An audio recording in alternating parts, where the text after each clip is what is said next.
اور نبی صلی اللہ علیہ وسلم کی ایک سنت کو زندہ کرنے والا بنائے۔ محترم سامعین، ہمیں جس ہستی کا شدت سے انتظار تھا وہ شخصیت تشریف لا چکی ہے۔ میری مراد فقیہ ملت، ترجمان اسلام، نامور خطیب، استاد محترم حضرت مولانا و مفتی احسان صاحب قاسمی و ندوی دعوت برکاتہ۔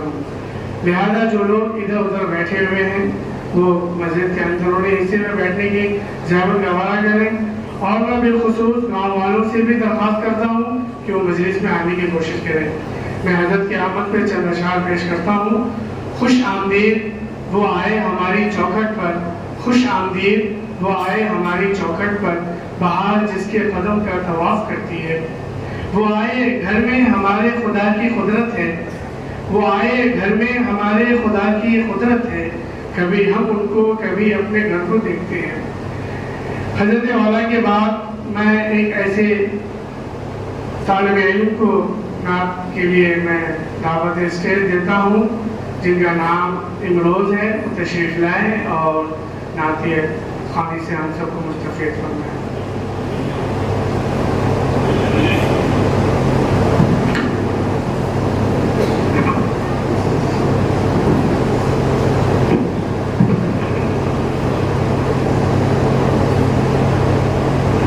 السلام علیکم ورحمۃ اللہ وبرکاتہ۔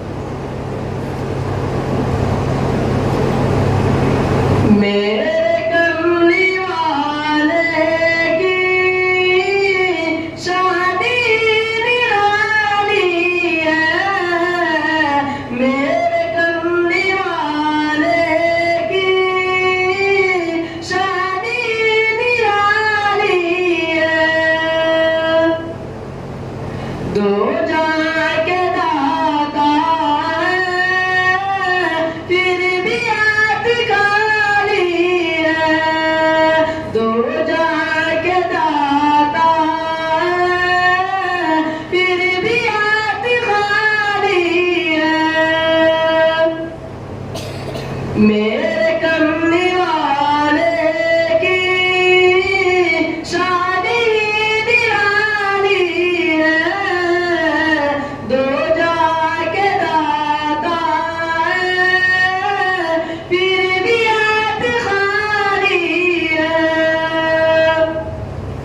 خلد جس کو کہتے ہیں وہ عابدے کی والی ہے، خلد جس کو کہتے ہیں وہ عابدے کی والی ہے، سبز سبز گنبدیں ہیں اور سنہری ڈالی ہے، سبز سبز گنبدیں ہیں اور سنہری ڈالی ہے، میرے کملی والے کی شانی نرالی ہے، چھاؤں میں کی ہے، دھوپ ٹھنڈی ٹھنڈی ہے، چھاؤں میں کی ہے،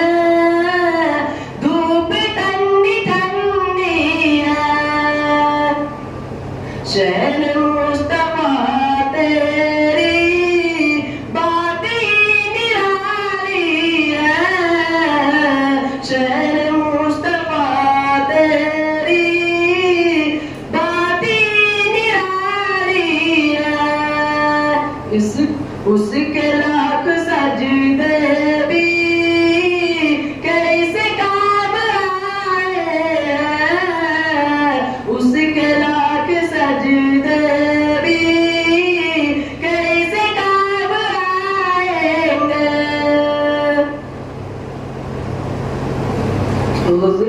عظمت محمد سے قلب جس کا خالی ہے، عظمت محمد سے قلب جس کا خالی ہے، میرے کملی والے کی شانی نرالی ہے، دو جہاں کے داتا ہے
عقیدت پیش کرنے کے لیے شہر حیدرآباد کے بہت ہی مشہور و معروف شاعر جناب فیصل فرقانی صاحب کو دعوت اسٹیج دیتا ہوں کہ موصوف تشریف لائے اور ہم سب کے دلوں کو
جنت بھی سجائی ہے ہم نے بھی تیری خاطر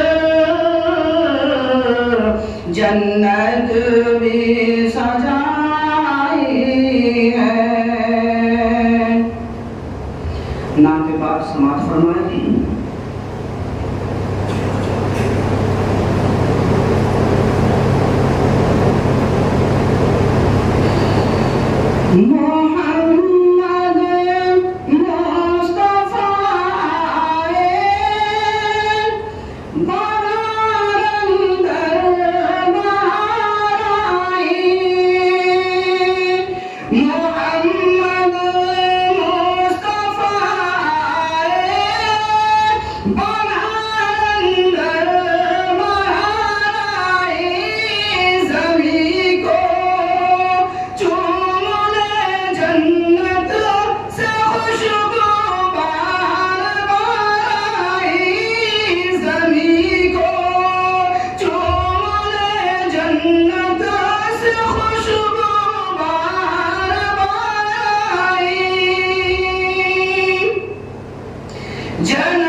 مگر آئی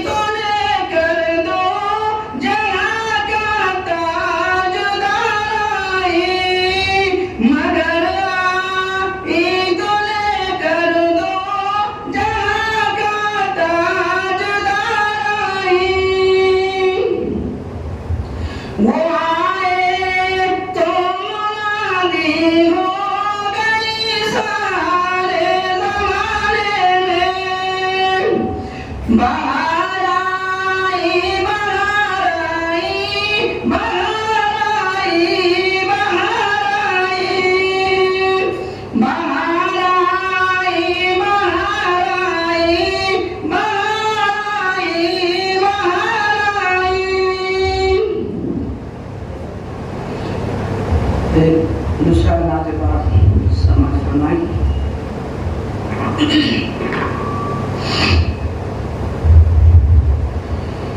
عشق کہتا ہے جو عقل کہتی ہے وہ.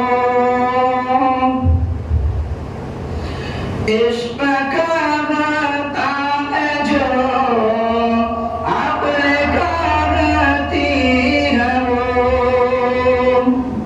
کہ دونوں ایک لفظ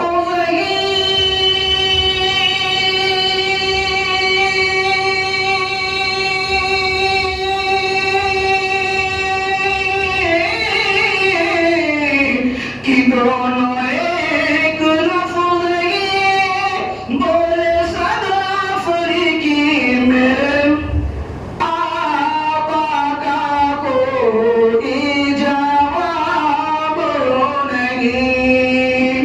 میرے مولا کا کوئی جواب نہیں. چاند دیکھا گیا شمس للچا گیا. چاند دیکھا گیا شمس للچا گیا. کیا منابی کے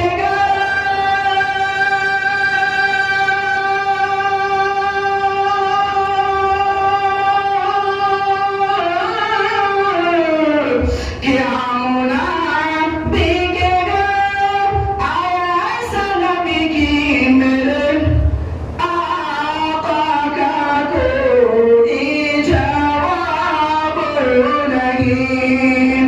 میرے مولا کا کوئی جواب نہیں.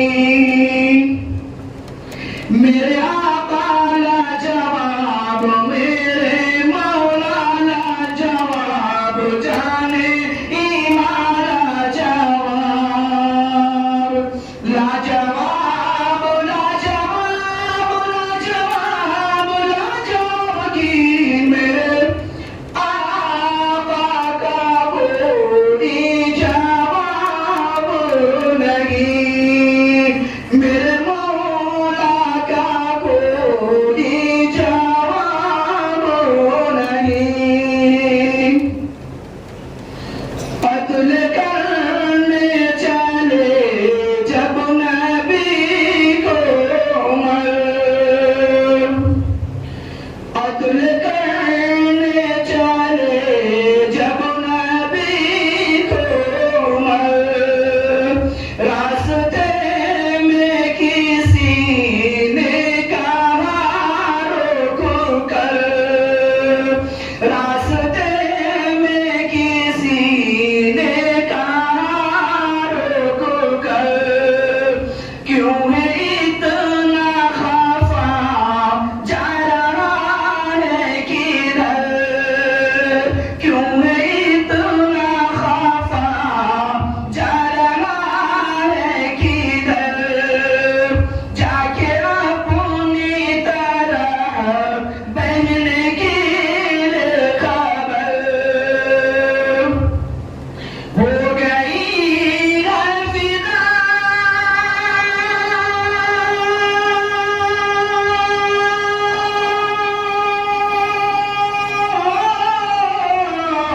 ہو گئی ہے فدا رب کے محبوب پر.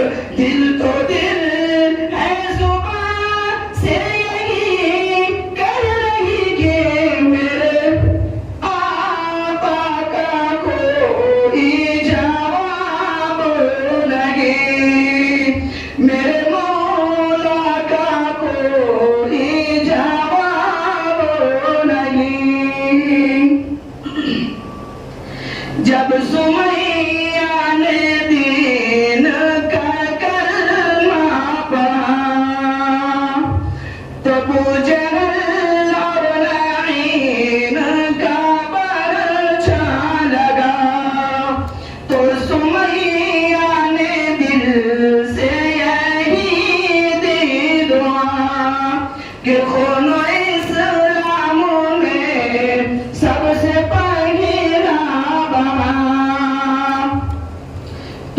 سلامت رہے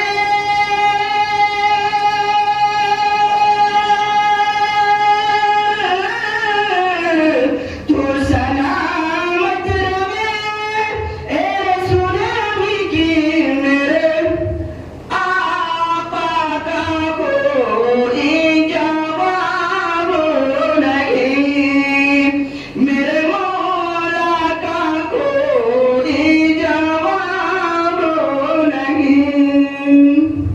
السلام علیکم ورحمۃ اللہ وبرکاتہ.